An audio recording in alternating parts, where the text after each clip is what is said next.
your seat, light it up, let's unwind. Kevin and Kerr bringing topics of all kinds, from cigars to sports, family and more. Everyday stories you'll want to explore. So take a puff or ponder away. Join the talk, it's the highlight of your day. Puff and ponder where the sparks ignite. Conversations blazing day or night. Tune in now, let the stories take flight. It's the Puff and Ponder podcast, where we get it right. From fast cars to last night's game, family laughs or today's big name. We've got the topics, we've got the vibe. Stay tuned in and enjoy the ride. So lean back, relax, take a break. Kevin and Kerr got the chat you'll appreciate. Puff and Ponder, the show that's great, where conversations ignite. Don't hesitate.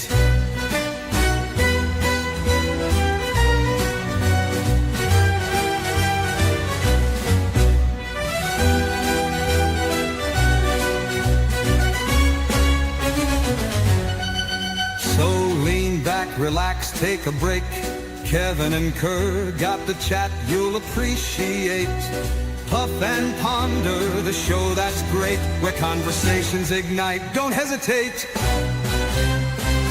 Oh, hesitate.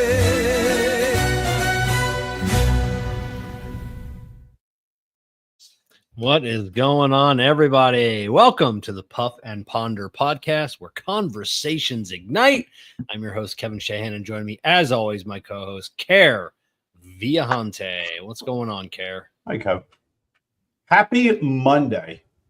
Happy Monday. It is Pride Month, from what I've been partaking on the TikTok. 2 days in. Yeah. We get to see all the. We're not going to go into that. We get to see all the companies rolling out everything, for the next 30 days, and then let's put all that stuff away. So A lot of retail facilities too.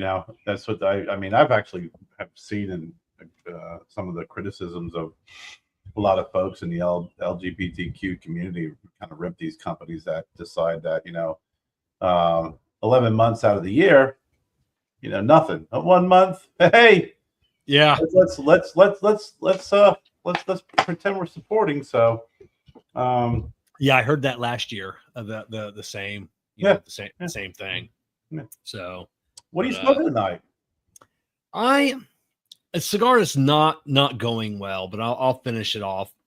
And nothing against the cigar. It's from Rebellion Cigars. This is the Screaming Skull that we got at PCA. Okay. And it's just not it's been smoking it for probably half an hour. Construction is spot on. Ash is good. Burn line is good. It's just not jiving with my palate. Gotcha. I've had, That's so what about you? No, I was Screaming Skull. I think I got the Ace of Spades one there. So it's a new Vitola of the Ace of Spades. Okay, this one. And I didn't, I don't generally go 660. I said, it's just hard to make a 660 that's real flavorful. I don't know. Some people do it. A lot of people don't. It's a lot of filler. I got one for you after I share the cigar I'm smoking here.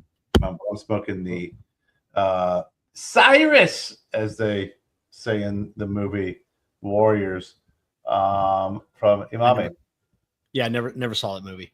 But come on, no, Jessica, no, never saw it.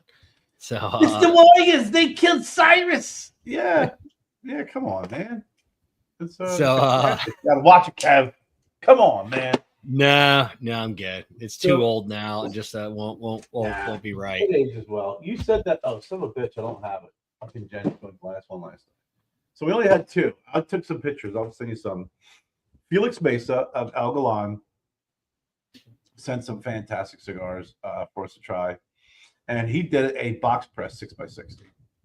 A soft box press, right? And kind of like we've dealt with the Elefante, right? With Steve. fantastic, and actually had good flavor and transition. And I, again, it's a 6x60. I was going back and forth with Felix. I had to do a lot of translations because he doesn't speak English. I don't speak Spanish, but God, I love him to death. And he said, a lot of folks, when they do 6x60, like you said, it's just about the size, just about, the tobacco.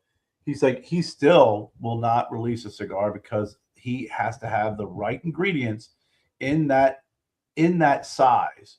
It's just not a size to have a size. It actually has to be blended for that size. And that's where the rub is. People like Felix Mesa, people like Steve Saka. There are blenders out there like Ernie, EP Carrillo, blenders that blend for the size. And those end up being good 660s. People that we've interviewed and like, I had to make a 660 because that's what everybody wants. And it's like, those are the 660s that aren't very good because that's what people say. Yeah, I told the factory, hey, we needed a Connecticut, we need a 660. Just make that up, and it's just no, that doesn't work out. Yeah, not at all. And the other 660 that I smoked that was always a favorite was Oscar Rodriguez's. There's two of them. Dr. Rodriguez's GTO, the Mandinga. That cigar is crazy good. And the La Gloria Cubana, the Spanish press, another box press 6x60. Yeah. Fantastic cigar. Yeah. So when it's blended by somebody that blends it to that size, they're good. I've had some good ones. I've had a lot more. Same thing we always talk about with Candela. There are a lot more bad ones and there are good ones. Oh yeah. Some people have the 660, and I'm saying this is bad at all. I mean, it's got some. It's just I'm not digging the flavor that's on this cigar. It's just not jiving with me. It's not mixing well with my Bacardian diet at all, and it is what it is.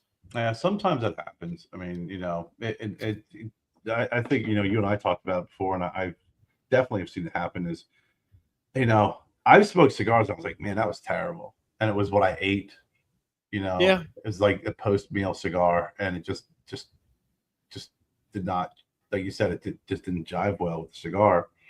But the other thing that the two main areas that I wanted to bring up, one of them was a 6x60 with the El Galan. The other is, how I have a love-hate relationship with Habano. Yeah, I'm the same way. And I cannot for the life of me right now. I can't remember who said it. I don't know if it was it Dion we were talking about it. It was just like, hey, you have to have the right tobacco, but you have to age it properly. And he goes, when you have a bad Habano, it's because they're not aging it properly. When you have that sour, that freaking disgusting like aftertaste of when you smoke a Habano, the bitterness, but it's really sour. That's the reason why. And I was like, holy shit. And one of the things Felix sent me was his Habano, and this was still one of the best Habanos I've had. It's not. It has got great flavor to it. Again, not sour. I agree, Mike. What's that? Oh, Mike had posted the 660 flathead. It's been a couple of years. I used to smoke a lot of those 660. That was a good cigar. Yeah, I had a couple boxes. I bought a couple boxes for an event, and they're a great cigar too. But yeah, as the El Galan Habano is another one of those. There's a handful of Habanos that just really make me go, okay, I have confidence in it, and then I won't stray from that at all. We're getting a lot of spam from Kick. Kick is a new platform that we're broadcasting on tonight, so apparently there's a lot of spam on there. So and there's no way for me to kick them out of here. Well, I mean, they're going to pay $24 an hour. Yeah, I mean, that sounds very enticing, Kevin. Yeah, $24 an hour. I would. Yeah. What am I going to do with $24 an hour? I had to review some cigars for a couple manufacturers over the last 2 weeks, and man, I only got one good one, just one, and it's just like, fuck, it was miss after miss after miss, and it was too, and it was always every complaint was essentially it was too young. It was too young. I can taste it. I can taste it on the back of my throat. I can taste the ammonia. My head can feel the ammonia that's in here. And I'm like, yeah, this might be okay cigar in 6 months, 9 months, but not right now, so it is what it is. I don't hold any punches. If you send me something and you want my honest opinion, you better be fucking prepared to get it. No, 100. I mean, definitely, especially when they ask. I mean, I know whenever I send you cigars, it's like I don't want you to be pretty. I don't want you to be nice. If it sucks, it sucks. Yeah. Especially with flavors and construction. It's for me, you can have the best tasting cigar in the world, but if the construction is for shit, you're not going to enjoy it. The experience is going to be terrible. Oh yeah, and I've run into a bunch of construction issues. Like I've only smoked a couple of good cigars in the last week. Now that I'm looking back on it, it's you feel like you sound very angry and bitter right now, Kevin. It's I get on these kicks too of like I'll get a run of like a week or two of just bad cigars. And then, but I have good cigars sitting in, I can see them in my humidor, and I have good ones in there and I choose not to smoke them. I choose to smoke something new, like a jackass. But you know what though, that you're still, I mean, that's not bad. I mean, you're keeping you're keeping your palate fresh. You're keeping it, up to date, if you will. And that's important, because too many folks, get stuck in their wheelhouse, get stuck with their favorites. And there's nothing wrong with that. Trust me. I mean, they always ask me if you got freaking straight on the island and can only bring one cigar. I'm like, make sure it's Padron, just the standard brand, because I know it's going to be good. I know it's going to be freaking consistent. I know it's going to be the construction's there. But, too many folks don't want to venture outside, especially when they start venturing, they get shit. Like what you said you're experiencing right now.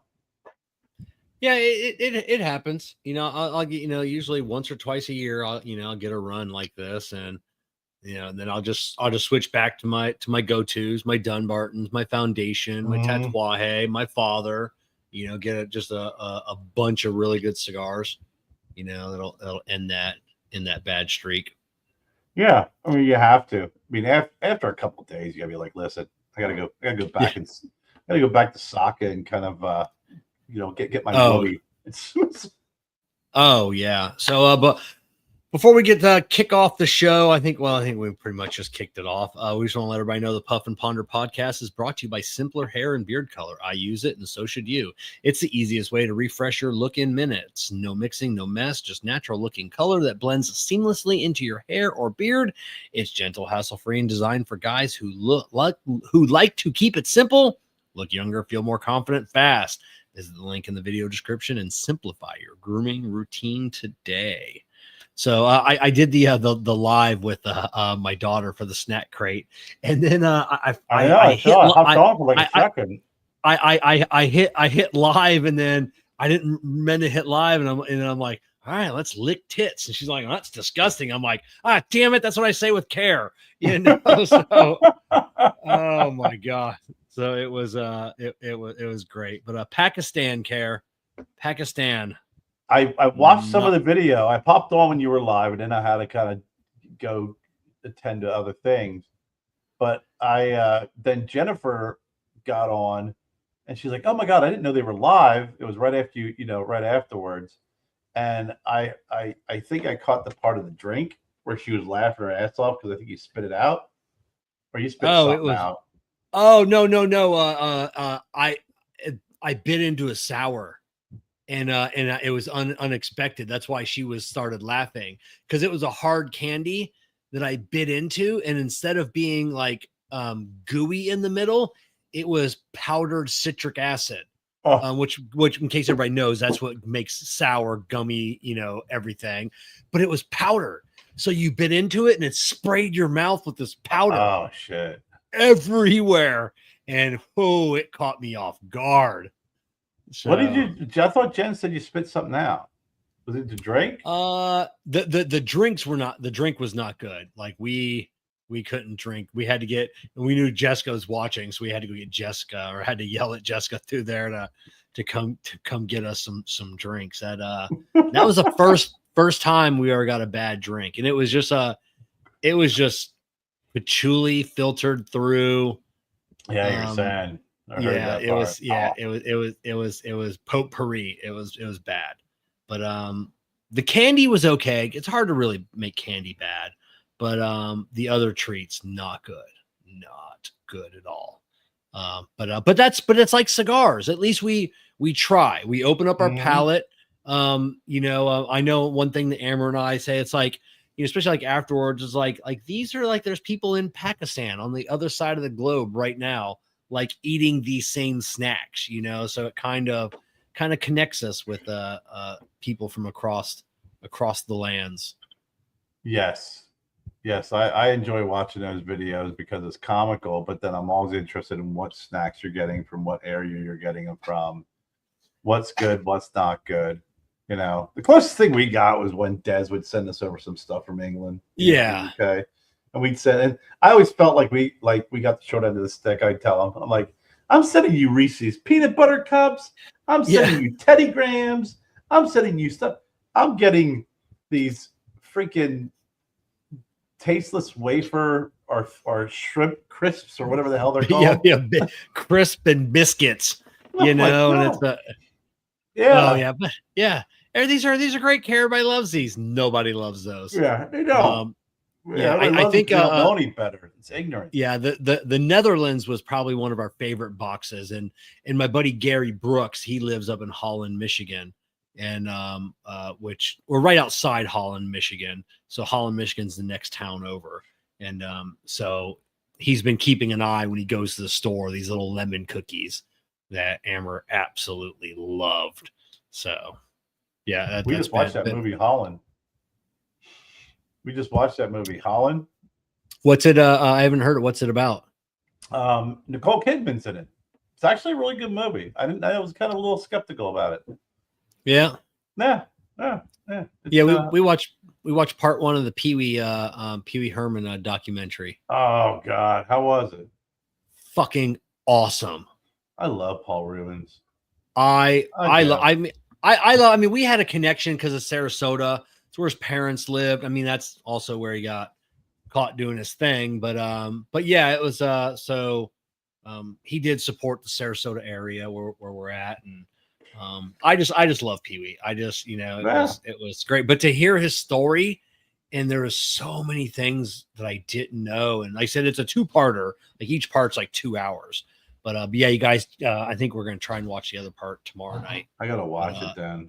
It was really good. Jessica, we were both just laughing so hard all the time. I knew about not his early years, but before comedy, but I know a lot of his struggles in acting, comedy, and then they did the Pee Wee Playhouse as like a comedy show, and Phil Hartman was played a big role in it too. God rest his soul. He was a freaking hilarious dude, Phil Hartman. Yeah, they had all those videos from him at the Groundlings doing the original. The Groundlings. Yep. Yeah, and so all of these old videos that he was able to put together for, all of that, and it was so cool, so cool. A lot of people don't realize, you go back and watch his shows, all the movie stars that were in his show, everyone from Jeff Goldblum to Lawrence Fishburne, Cyndi Lauper did the freaking theme song. Yeah, it was and she didn't tell anybody for years because she didn't want anybody to know. No. So yeah, it was it was great. So we can't wait to see where season 2 takes us. And then we got season 3, the final season of Squid Games coming back as well. What's going on there? I want to say either mid-June or mid-July. I want to say mid-June. Yeah, so a couple weeks. We got the final season, the last, So yeah, that'll be that'll be good. So we tried watching season 2 of The Walking Dead New York with Negan and whatever faces. This I can't do it anymore. I stopped last night. Oh yeah, was it? I don't know if I don't think Jessica's watched it. She watched. She was a big Walking Dead fan, and I never watched it. But she, I don't think she knows. Either she doesn't know about it or just done. Not good. Yeah, not good. Not good at all. It's almost like a series watching. It's like watching the. You ever see the movie Escape from New York with Kurt? Oh yeah, yeah. It's like a bad series that just reminds me too much of that, right? So yeah, the one series we finished up last night that is fucking awesome is Mobland. Abe had posted that, and it looked good, dude. Tom Hardy, first of all, is fucking one of my all-time favorite actors. He's brilliant. He's just awesome. Oh, I love Tom Hardy. He's greatness. Pierce Brosnan's in it. He's awesome too. Helen Mirren's in it. She's awesome. Just the whole cast is great. There was not one bad or slow episode the entire season. Yeah, and it's tough to say that about a series. What's it about? Mob. No, like any like what's the? I'm teasing. So what's funny is, did you ever hear of the show Ray Donovan? Yeah, I've heard of it. I never, I didn't get into it. We've been watching that. It's pretty good. I mean, but he's a Boston family kind of petty crime. He goes out to Vegas and he's a cleaner and a fixer and all that shit. So what kind of time frame we looking at? That modern. Modern. Okay. So not so that's Ray Donovan, right? So then when they started writing Mobland, it was supposed to be written as like this backstory to Ray Donovan's family, and then it stopped, and then they actually wrote this story about this Irish mob, and that's what the whole thing is. It's modern day. It's the Harrigans. They are one of the biggest mob, and there's a competitive mob too. Obviously, there's always going to be a competitive mob, and it's just the whole story of them and doing business and how effed up the family is. It's fantastic. Tom Hardy plays the fixer or the cleaner, the right hand man of the family, who kind of does everything for him. But just the writing, it's what's his face who did Lock, Stock, and Two Smoking Barrels and Guy Ritchie. It's Guy Ritchie. Oh, okay. So it's not going to be bad. But man, just great acting. And the whole storyline is brutal. So just one season right now. Yeah. All right. So we'll. It's new. It's this year. It just wrapped up the season finale on Sunday, and it was it did not disappoint. I mean, I'll definitely. There are some series we watched, like 1923 was really great first season. The second season just kind of dragged on until the last 2 episodes, and really the last 45 minutes of the season finale, the series finale, was great. But this one was just beginning to end. Just when it ended, we're like, son of a bitch, I gotta wait till next week. So it was one of those series. Yeah, one of those. And I don't watch series like Jessica does. She'll be in the middle of 37 different series. And she's always trying to get me to watch something new. And I don't like watching anything new, because every time we fucking watch something new, like it either gets canceled after like 3 seasons, or it's like the Wheel of Time. It was 2 years between every fucking season. And then now we're in the 3rd season. And then, so it ended and we just found out they're canceling it. And I'm like, great. Now at least I have the books. So, or I will, I can at least find out what goes on and close out some of these stories. But on the books, they're condensing, so many books into these. So I'll have to start from the beginning of the books and work my way through. So that's why I don't watch that shit. And watch, it's Daryl and I always talk. It's like hey, I like the Lord of the Rings series, right? Yeah. It's really, really good. But I'm like, I got to go back and watch a couple episodes because it's been like 8 years Yeah. since the last Yeah. series. So Daryl and I'm like, I got to catch up. I got to watch last year's season. I'm going to start watching last season because I have to reacquaint myself because I forgot where it left off. Or like you said, we started watching a couple series. The San Clarita Diet, fantastic series, just canceled like that, just gone. Yeah. And it's like, what the hell, Or I actually, now that there's a couple of series that we're going back and watching that we knew were good, that got good reviews. We heard a lot of good things about it. Ray Donovan's one of them. Nurse Jackie's one of them. We're starting to watch. Yeah, I heard that's good. It's good. It's good. Jennifer loves it. I'm like, yeah, it's good. Entertainment. We did that with Justified. Justified was worth it going back and watching those seasons. Yeah. But Timothy Oliphant's freaking awesome in that series. We watched Breaking Bad while Breaking Bad was happening because we kind of went back and watched those series, and then we got kind of caught up during this, I can't remember what season it was. But there's a lot of older series that we're revisiting and saying, okay, this was a good series. It had a good run of 5, 6, 7, 8 series or seasons. I don't have to be disappointed with getting ingratiated in it and then have it being canceled. It's already had its moment, so I'm going to go back and watch it. Yeah, it's my way. It's my way of being my own therapist, Kevin. Because I'm like, it's like, son of a bitch, man. Yeah, when they cancel series, because we went through I'm sorry to interrupt you, but we went through a period of time where I think we had like 3 or 4 series that we were watching, and they all got canceled like one after another. Yeah, it was like San Clarita Diet, Manhunter, which was it was set back during the 70s when the FBI started their serial killer profiling unit, which was awesome.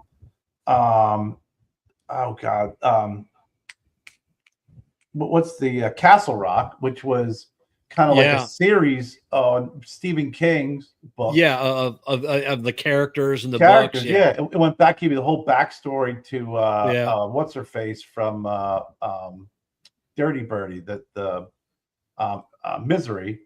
Okay. That? It gave it gave you her whole backstory.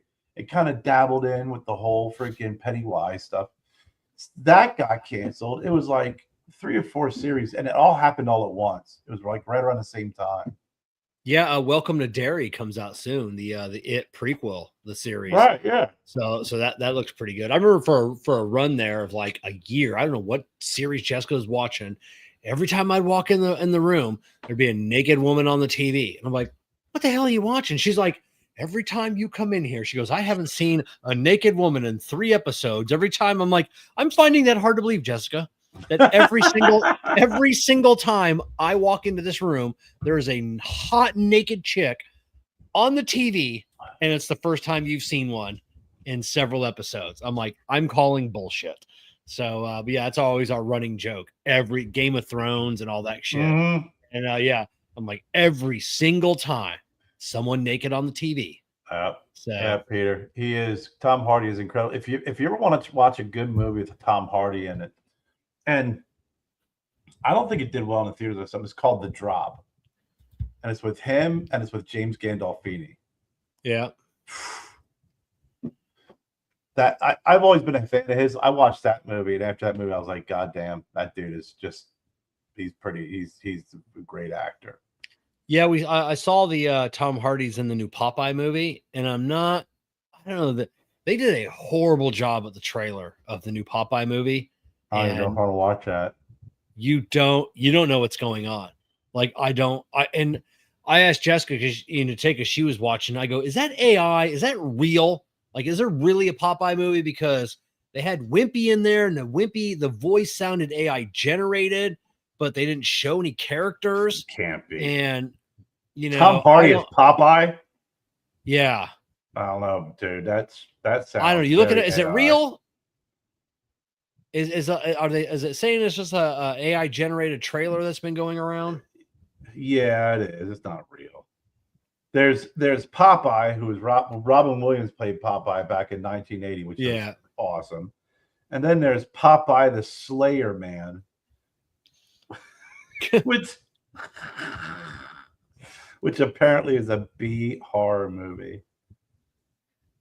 But yeah, there's nothing to hear with Tom Hardy as Popeye. Okay. So it must be AI generated. So I was reading an article about Robin Williams and Popeye, the original one. That article has been going around Google for the last week or so about just the amount of cocaine and drugs on set. Everybody was high constantly, during that movie. Oh, I can imagine. I mean, him back in his day, he was freaking. Yeah, that dude was a machine. That was the scene back then. That was it. That was definitely the scene for sure. The 80s, that 70s, late 70s, early 80s, cocaine. I did watch this show about the Saturday Night Live, the very first episode or the very first series. When the very first show when Saturday Night Live went on. Okay. I'd have to look up the name of it, but it literally takes you through like the day from the morning until actually them going live on everything that happened and how everything was going on and leading up to it. It's actually pretty interesting. It was a madhouse again. It was whatever 1977, 78. Yeah. Just a hot mess. Lorne Michaels. Just showing just how freaking he was kind of pushing against the grain on what was popular back then. It was a very, very good movie. I didn't know if I was gonna like it or not, but really good. Yeah, it sounds good. It sounds like something I definitely like to watch. I haven't seen Saturday Night Live. I see skits every now and then, like on YouTube or Instagram or TikTok. Of like the funny stuff, but that's because they have to reduce freaking Saturday Night Live. The comedy is reduced to a TikTok. Yeah, because the rest of it sucks. Yeah. Oh, exactly. I saw the trailer for the new Happy Gilmore movie, so that looks fantastic. Can't wait for that to come out. Huh. So Saturday Night's the name of it. Real original. Right? Oh, okay. Yeah. Well, they couldn't call it Saturday Night Live because there was already one of those. So no, it's great, and the guys that they get to play, the guys and gals that they get to play, the actors and actresses of that time, like Lorraine Newman, Gilda Radner, the guy who did Chevy Chase was like dead spot on. It was they did a great job. Yeah, and Chevy Chase, like, nobody thinks he's a nice guy. You don't hear good stories about Chevy Chase. Everybody in Hollywood hates that guy. And that sucks because he's hilarious. I love Chevy Chase. Love him. He is. And, I don't know how much, I don't know, not so much. I mean, I don't know how funny he is anymore. He almost takes himself too serious, but he is. I saw a TikTok with him earlier today. And boy, obviously he's old as fuck. So he's looking rough. Yeah, but yeah, no, and that's sad. And because he's such a iconic actor, and like you don't hear good stories about him. No, you don't. And it's like everything from his time in Saturday, even in the movie, he's a little bit of a prima donna, kind of a dick, kind of starting shit. I know he's got. I guess he got in a fight with Bill Murray. But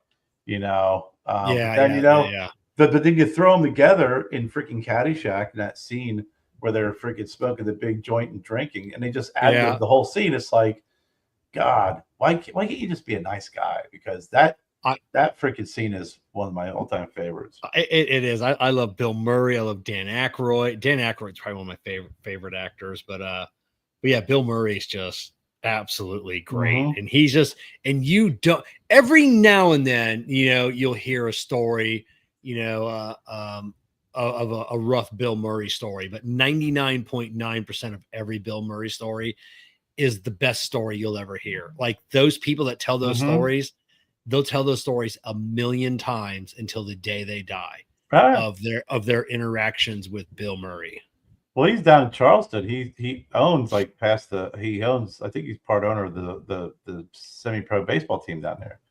So Oh, is he? you'll hear stories about him just going out at bars at night and like crashing a bachelor party or a bachelorette party or just sitting down with people and just hanging out. And you know what? Listen, anybody on this earth, me and you, probably if you met us, it's probably 99% of the time, it's probably everybody's gonna have a bad day. Everybody's human, everybody has a bad moment, catch you wrong, especially those guys who are they're just always some people are always after them for signatures and attention and this and that. And a lot of people don't have any, they have no barriers, they got no filter. Yeah, it's you see that video of Theo Vaughn like grabbing the guy by the neck a few weeks ago. No, I see that. And of course that's what they show, but then the other people that were there, you know, like, hey, there was a lot more in that video. Like that guy was hounding Theo, you know, and for yelling his name, and like when he finally approached him, like he had enough. Yeah. I mean, So, it's, you know, freaking our day-to-day life, he just gets sick and tired of just freaking people just asking stupid questions or whatever. Can you imagine being a celebrity and just someone just being an asshole nonstop? oh yeah. Yeah. You know, it's nuts.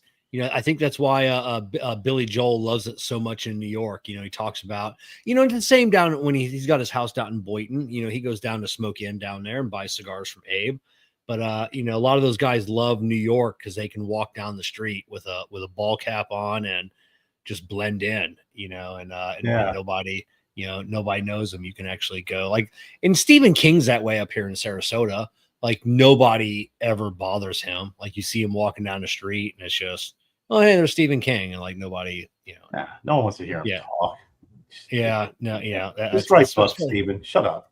I know. Yes. Stop with the political bullshit, you know, just write your books. And I need to, I need to go get caught up, see what he's been writing lately. I haven't read anything this year. Not a single book. I need to, yeah, all my favorite authors, they were doing a lot of series for a while, and they haven't done anything new. And I'm like, I don't know. I guess I'm getting too old to find another fucking author. You know, I like my, I like my authors. I like their writing styles. You know, I don't have to think about them. I like my characters.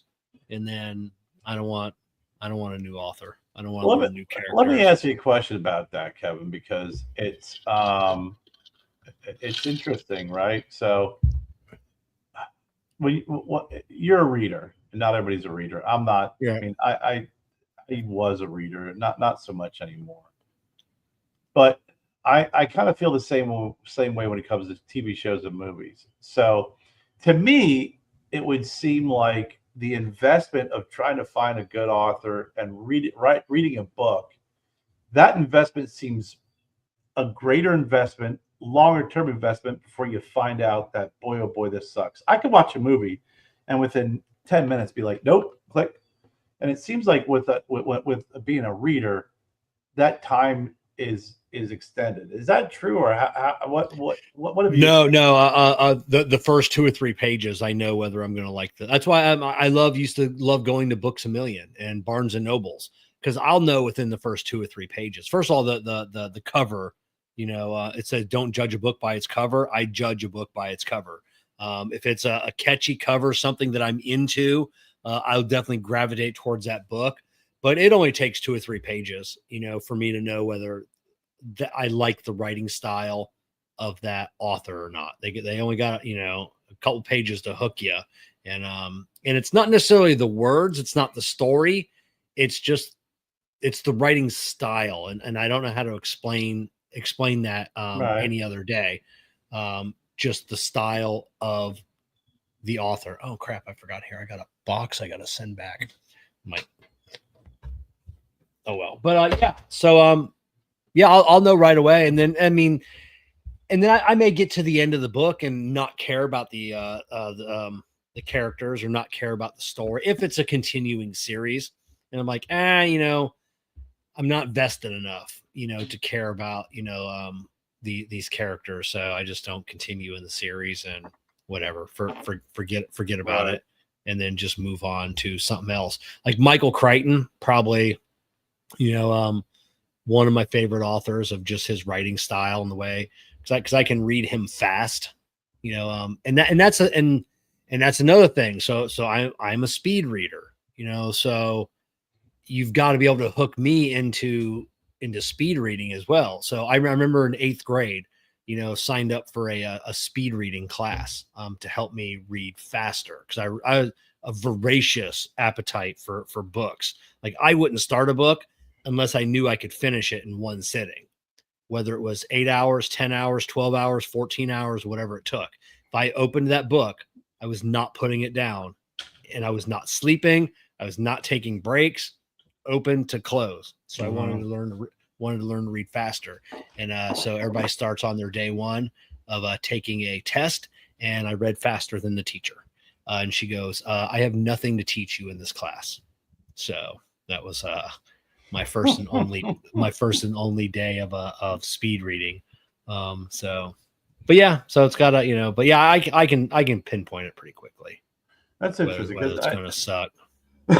I've back in the day, which was the mid 90s, maybe early 90s.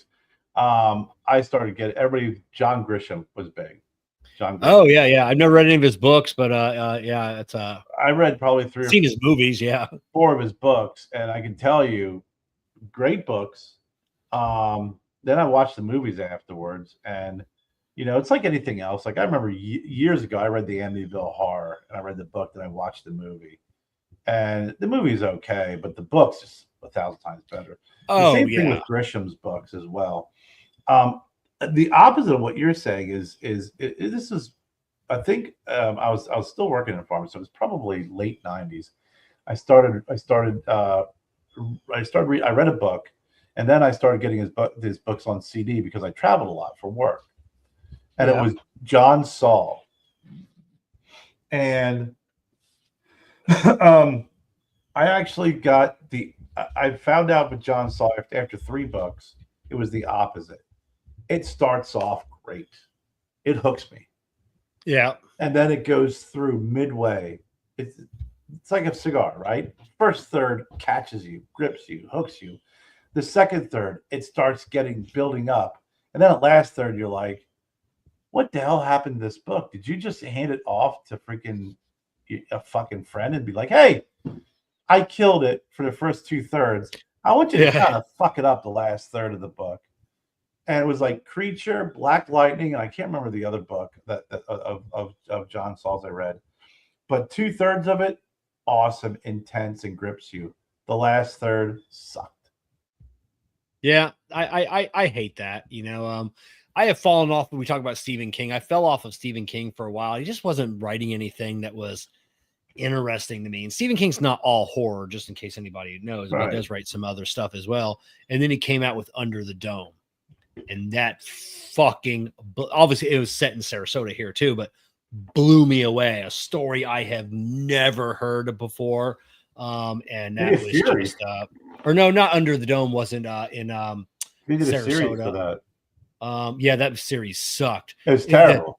Yeah. Like at the end of the first episode. Actually, I think in the first 10 minutes of the first episode, something happened. I'm like, well, that guy was supposed to die. I'm like, well, what the hell is he gonna do? How's this? Like, he's like the main character. I'm like, well, like you could tell. I'm like, well, where's this fucking story going? You're supposed to die, guy. It was that was that it was so bad. And the ending of the book was weird. Like, you didn't see that coming. You're like, what? Get the fuck out of here, but it was still and that was one of those. And I love hearing that interview with him that he did on Under the Dome. And it was, he was writing a different book, and he had writer's block. And so he decided to go over to his filing cabinet and scroll through the stories. He said he's got dozens upon dozens of books that he has started. Some of them are quarter done, some are half done, some are almost done, and he couldn't figure out an ending. And he was flipping through this, and he found that whatever it was 25 years ago under the dome. He's like, what was this? So he pulls it out That's and funny. then finishes it like in like, I don't know, a week or whatever it was. And I mean, it's still one of his, 1,200 page novellas, but yeah, so he turns that one in, and then they're like, hey, what about this book? No, here's the book now. This is the book I'm turning in, this one. So that was great. But yeah, when you get one that hooks you there's no greater feeling than that. I saw an interview with him. I can't remember what this was, but they were talking about like you said, he's got like that all those books that he didn't complete. I can't remember what the exact question was, but it had to be along the same lines of like, what was a story that you just kind of that you start jotting down and you never got back to that you'd like to. And he's like, I had a story of a guy, they land at the airport and his wife says, hey, we got to use the bathroom. He goes, okay. She goes in. And then he's standing there waiting. And the next guy and his wife come up and she's like, hey, I'm going to go use the bathroom. He goes, okay. So he goes, guys start talking. And a third guy comes up and his wife says, I'm going to go to the bathroom. She's like, okay. He goes, no, by this time, these three guys are talking. They realize their wives haven't come out yet. And they're like, and what happened? He goes, I don't know. I just stopped right there. Oh my God, I got to know what happened. Why would you tell me that? I was like the same thing. I was like, holy shit, dude. He's like, yeah, that'd be something I'd like to go back and revisit, man. I don't know. He goes, I don't know what's in there. He goes, but I can see the three men wanting to go in, but not wanting to go in because it's a woman's room. Yeah, it's like Rick and Morty. Is the hole in there?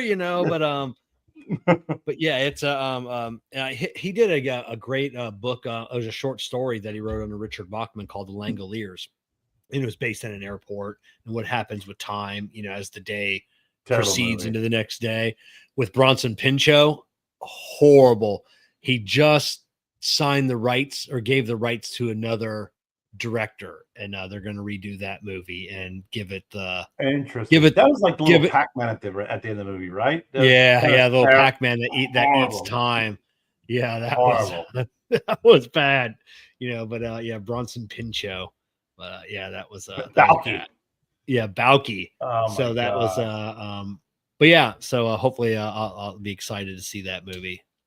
He's had a couple of movies and stuff that just really kind of is like, I don't know if he needed the money, but the problem. So the thing that people it like steers you away from Stephen King stuff.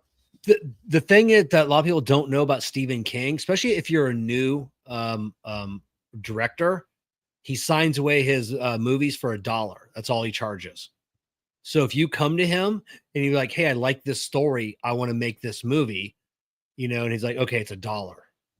Really? So so it's not, like, I mean, I'm sure he, made a whole lot more for Shawshank, because that was a big production. Ooh. So he wasn't giving Shawshank away for $1, but all these movies. And that's what you get when you hire someone for $1. You get Bronson Pinchot in the Langoliers. See, I'll tell you what, here's what's interesting. When you think about some of his movies and series, right? And just like what you would think of it and how great it is, right? So he did Carrie. He did The Shining, and The Shining wasn't, they did the TV series that was more in line with his book. Yeah. But the movie itself, what was that, Roman Polanski or whoever, just kind of took it on went in their own direction. Creepshow, Cujo, The Dead Zone, which is great, Christine, Children of the Corn, Firestarter, Cat's Eyes. So right there, you're like, I mean, this is the 80s, but it's still an 80s movie. In my opinion, it's one hit after another. Then Silver Bullet, which was a decent movie, but horrible special effects. Yeah, I remember that one. And I think Gary Busey was in that one too. What was the one they always make fun of with the truck? I'll get ready to get there. Maximum Overdrive. Maximum. I never Love saw it. Maximum Overdrive. Oh, did you? I Love always it. hear. Oh, it's one of the movies that he hates that was made. I love that movie so much because it's like you see how things are now with technology and shit, but back then it was like in 1986. It's not 2025. 2025 now it's robots that are going to freaking kill humanity and everything else. In 1986, what technology? You got cars. Yeah, I know. You know, that was Beepers. it. Yeah. Beepers, Stand By Me, Salem's Lot, The Running Man. Running Man was one of his books. I don't know if you knew that. Yeah, I knew that. Never saw the movie though. Pet Cemetery. Yeah, there's been like 4 of those now. I think. Yeah. Sometimes They Come Back. Misery. I think here's where you start getting into some weird ones here. Lawnmower Man, Sleepwalkers, The Dark Half, which I heard was a good movie. Yeah, same here. I didn't Timothy watch Hutton's in that. Needful Things, which was great. Shawshank. Yeah. Dolores Claiborne. And people still don't know that he wrote Shawshank. Right. It was a series of short stories. But yeah, people still don't know that one. A lot of his movies, like I think Children of the Corn 2 was another one that was a short story. It was called The Night Shift or whatever that was, the book that he had. And there's another movie that came out with called The Boogeyman that was a short story as well, which was fantastic. I remember reading that. Yes, Secret Window, Secret Garden was one of his short stories. Pretty good movie. Pretty good movie. That's got what's his face was in that? Is Johnny Depp. Oh, is Johnny? Yeah, it's probably been 30 years since I've seen that movie. I don't remember. Apt Pupil. Yeah, was his book. Hearts of Atlantis.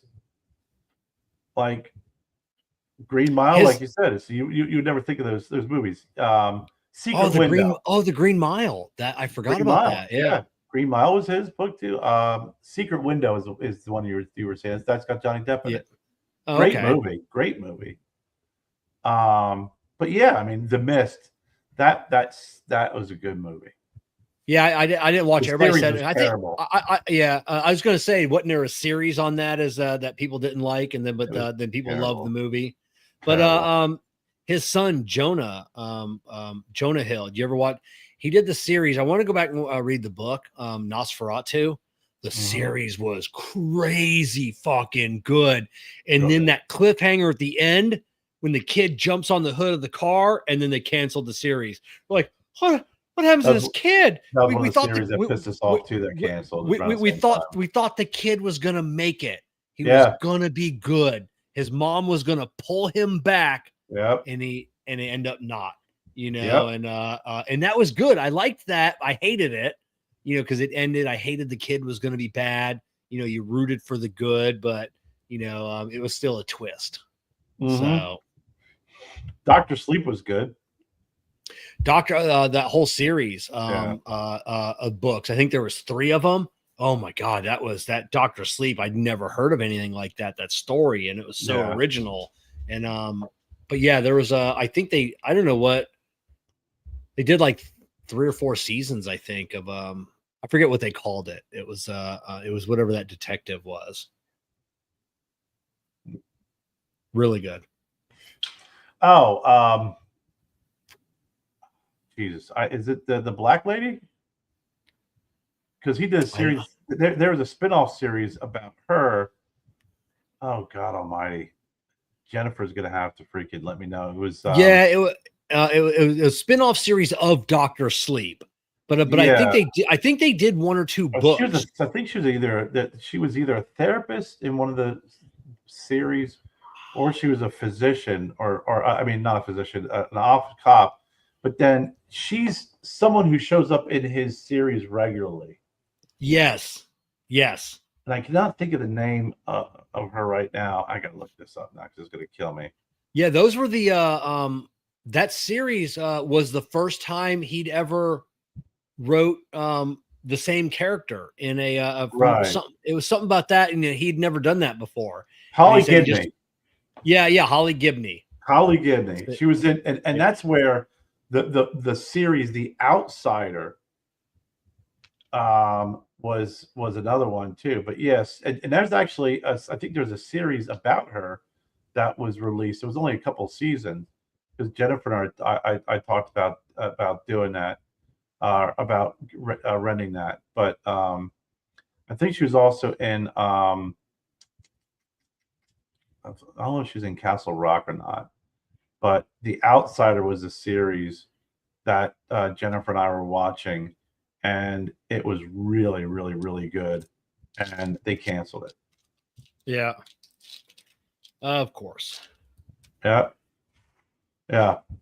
But yeah, Holly Gibney is the character who has shown up in I think a couple of movies or series. She's in The Outsider. Mr. Mercedes.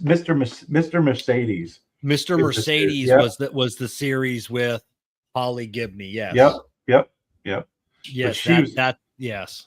She was in The Outsider too, and that was, oh my god, dude, that was a fan. That series and Manhunter were the two series that we were watching that were just, and Castle Rock was those three we were just so just involved in, and they canceled all three of them. Oh man. And I never and before we get into this, we'll take one more moment to promote another company that supports the Puff and Ponder podcast, and that is my company, Irish Beard Balm. Irish Beard Balm, no gimmicks, just results. Here's a fact: no product can magically grow your beard, but you can make the most of your beard you've got with Irish Beard Balm. This isn't your average balm; it's the lightweight formula that conditions and softens your beard without using heavy butters that weigh it down. The secret: a mix of natural ingredients like beeswax, hemp seed oil, and argan oil that hydrate and protect your beard, leaving it looking and feeling great. Don't settle for less. Try Irish Beard Balm today and feel the difference. I never got into Stephen King's wife. Was it Samantha King is what her name is? Who most people like in the literary world said that, and even Stephen says it, that she's like the real author of the family. He just writes nonsense, and she's the one that writes all the good books. And then the rule is that him and Jonah are not allowed to send the book to the publisher without her final approval. And he won't say it, but she has changed the ending to several of his books. And he goes, and these are my most popular books. And he won't say which books, at least from the interviews I've seen. And he won't say like the endings or anything about it. And now people are like, we have to know. We have to know what ending of what ending of what of your most popular books she changed, and how did you want it to end? So hopefully maybe one day that will, unless he's done it and I haven't read it or seen it, I would love to know that, like what she changed, and that's funny, and how his ending was. Yeah, I've read that about his.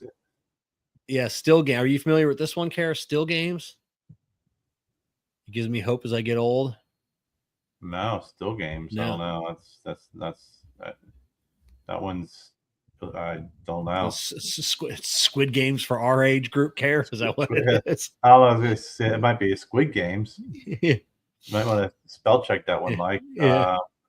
But yeah, I read that about his wife too, and how he's made comments about her and her talent versus his talents. It's always kind of comical. But yeah, I always hear that, but yet I've never read one of her books. I don't even know what she writes. No, I'm looking up right now and I can't find anything in it, unless she's just like, somebody just comes in and just finishes up his work. And inspiration. So her name's not coming up as an author. No, I don't think so. No, she's Jonah Howard King's mother, right? Deborah Howard? No, Samantha King. Samantha King. Yeah, Jonah's mother, Stephen's wife. Are you sure? Are you sure this isn't a freaking Still Game moment, Kevin?